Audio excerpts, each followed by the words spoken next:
देखो दोस्तों, घर एक बार बनता है जिंदगी में। घर जब भी बना रहे हैं तो कुछ बात का ध्यान रखना।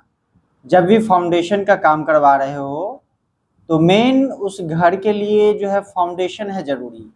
अगर फाउंडेशन खराब हो गया तो उस घर का कोई फायदा नहीं है कि आप कितना सरिया लगा रहे हैं और कौन सी कंपनी का सरिया लगा रहे हैं, या फिर इससे कोई फर्क नहीं पड़ेगा कि आप जो है कौन सी कंपनी का सीमेंट लगाए हैं और कितना सीमेंट लगाए हैं।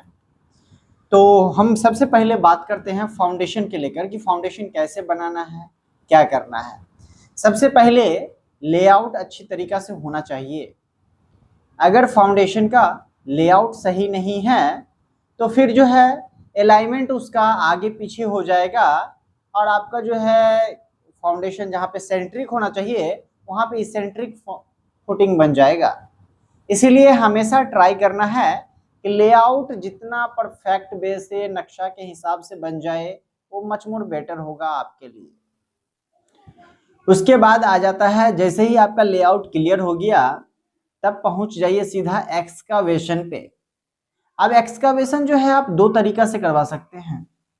सबसे पहला तो आप मैनुअली करवा लीजिए, ये भी काफ़ी अच्छा है, या फिर एक्सकावेटर से जो है खुदाई करवा सकते हैं, जिसको क्या कहते हैं जेसीबी।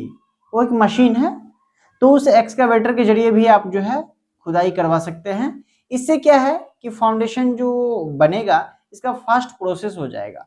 खुदाई हो गया, उसके बाद कुछ मैन पावर लगा के उसको ड्रेसिंग करवा दीजिए, काफ़ी अच्छे से ये आपका काफ़ी फास्ट काम हो जाएगा। उसके बाद आ जाता है, जब ड्रेसिंग हो गया, सब कुछ आपने देख लिया, सब कुछ ओके है, जितना मिट्टी का आपको लेवल वगैरह चाहिए सारा कुछ आपने करवा लिया है। अब क्या कीजिए, सैंड का फिलिंग कर दीजिए कि सरफेस जो है अंडुलेशन होगा वो चीज़ बराबर हो जाएगा। तो बालू अब कितना डालना है, सैंड फिलिंग कितना करना है, तो 3 इंची तो कम से कम करना पड़ेगा। अब ये सैंड फिलिंग जब हो जाए उसके बाद क्या करना है, ब्रिक का सोलिंग लगा देना है? तो नहीं, ब्रिक का सोलिंग नहीं लगाना है। अब ये क्यों नहीं लगाना है, इसका भी जानकारी आपके पास होना चाहिए कि उसका कंप्रेसिव स्ट्रेंथ कम होता है। तो अब जो है बालू के ऊपर पीसीसी कर देना है। पीसीसी कितना करना है, कितने लेयर में? तो एक लेयर जो है पीसीसी का होगा जो कि 4 इंची का होगा। ये M15 ग्रेड से पीसीसी होगा। जब आपका पीसीसी कंप्लीट हो जाए तब जाके जो है उसका सेंटर लाइन लेआउट मारिए फिर से, जो आपने लेआउट किया था। अब वहां पर सरिया डालिएगा, तो जाली नीचे का बांध दीजिएगा।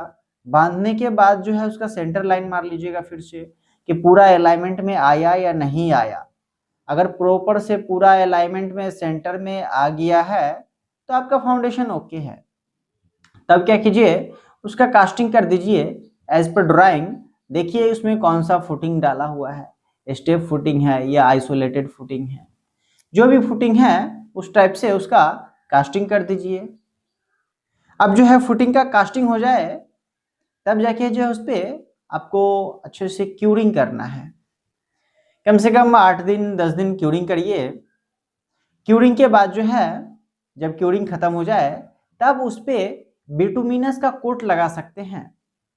चाहे तो आप लगा सकते हैं, और नहीं तो आप जो है अगर उससे फास्ट प्रोसेस और ज़्यादा जल्दी चाह रहे हैं और उसमें नहीं कुछ चाह रहा है करना है एक्स्ट्रा, ये एक्स्ट्रा प्रिकॉशन हम बताए बिटुमिनस कोट। और नहीं तो आप जो है ऊपर मिट्टी भर के ऊपर से पानी चला दीजिए, उसका नमी जो है लेते रहेगा और धीरे धीरे जो है आपका सारा काम जो है आगे बढ़ता चला जाएगा। उसके बाद जो बीम का प्रोसेस है वो बीम का काम आप नेचुरल ग्राउंड लेवल पे चालू कर दीजिए। ये होता है फाउंडेशन बनाने का प्रोसेस। अगर उल्टा सीधा करिएगा तो आपका पूरा का पूरा घर का जो लागत है वो पैसा बर्बाद हो जाएगा। बाकी और क्या जानना है कमेंट करके जरूर बताइएगा।